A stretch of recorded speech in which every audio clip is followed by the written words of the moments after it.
Değerli əkizlər, öncə bildirim ki, qarşıdan gələn 2026-cı il sizin üçün münbit şərait dövrü olacaq. İradəniz, təcrübəniz, qazandığınız nüfuz və ətrafınızdakı insanlar nə qədər sağlam olarsa, nə qədər aktiv, nə qədər işlək olarsa, ildən bir o qədər mühüm irəliləyişlər əldə edəcəksiniz. Amma proqnozlardan öncə gəlin ilə bir balaca nəzər salaq, ili təhlil eləyək, sonra keçək proqnozlara. Öncə bildirim ki, qarşıdan gələn od ünsürlü qırmızı at ili 2026-cı ilin 17 fevralında başlayacaq. Yəni Çin təqviminə görə. Astroloji mənbələrə görə at ilinin üzərinə düşən başlıca vəzifə milli, dini və mistik məsələlərin həllidir. İnsanları narahat edən qlobal problemlər, dünyanın gərdişi, insanların birləşməsi, vətənimiz olan yerin qorunması 2026-cı ilin əsas öhdəliklərindən olacaq. Bir amili də nəzərinizə çatdıraq ki, at ilində daha çox öz yolu olan konkret məslək daşıyıcıları, ədalət tərəfdarları, yüksək bilik sahibləri, incəsənət xadimləri, ilahi missiyaya xidmət edənlər, qısaca desək, Tanrıya sığınanlar üçün uğurlu keçəcək. At o kəslərə bədbəxtlik gətirəcək ki, onlar iblisə əskərlik edirlər.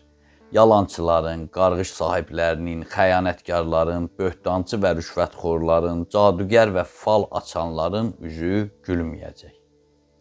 Xalqını, millətini talayanlar, başqalarının əməyini istismar etməklə bahalı villa tikdirənlər, insanları qorxu içində saxlayanları acı aqibət gözləyir.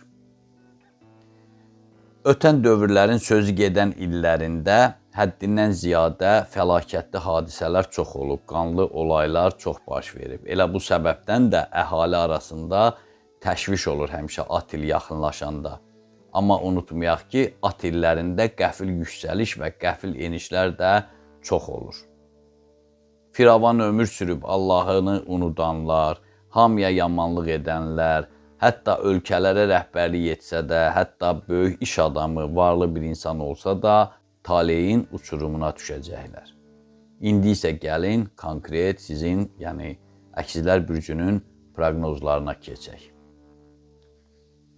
2026-cı ilin ilk 6 ayı ərzində insanlarla münasibətinizdə, eləcə də dünya görüşünüzdə mənfi fəsadlar nəzərə çarpa bilər.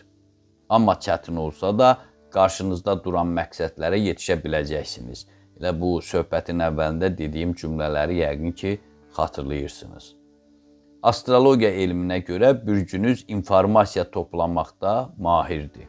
Ulduzların düzümü Novruz bayramından may ayının ilk həftəsinə qədər olan müddətdə daha ehtiyatlı olmağınızı məsləhət görür. Deyilən ərəfədə rəqibləriniz kifayət qədər güclənə bilər və məğlubiyyətinizə nail olmaq üçün canfəşanlıq edə bilərlər. Gərəkdir ki, yeni və ciddi işlərdən həmin dövrdə uzaq olasınız. At ili bürcünüzə zamanla ayaqlaşmağı, etikanı qorumağı və daha çox təcrübi işlərlə məşğul olmağınızı təlqin edəcək. Əgər bu ənənəyə sadiq qalsanız, iyunun sonuna qədər hər hansı bir çətinliklə baş-başa qalmayacaqsınız. İş barədə özünüzü aldatmağa, boş-boşuna vaxt itirməyə də son qoymalısınız. Əgər hər şeydən əliniz üzülsə belə, yəni əliniz həmişə hər şeydən üzülmür, sadəcə hansısa məqamda əliniz hər şeydən üzüləndə məhəbbət sizin köməyinizə çatacaq.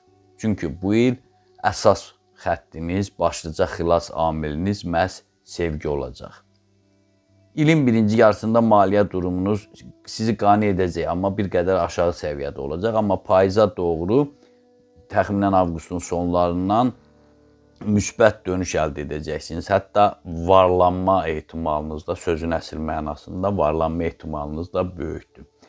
Ümumiyyətlə isə sentyabrın sonlarından başlayaraq taley üzünüzə güləcək. Əsas odur, sonunda gülənlərdən olasınız. Belə dəyərli əkizlər, məndən də bu qədər. Diqqətinizə görə sağ olun. Kanalımıza abunə olmağı, bəyənməyi, paylaşmağı, təbliğ eləməyi, gündəlik, həftəlik, aylıq proqnozlarımızı, xüsusən də qarşıdan gələn çoxlu sayda illik proqnozlarımızı izləməyi unutmayın. Onu da unutmayın ki, Tanrı ulduzlardan daha yüksəkdə durur.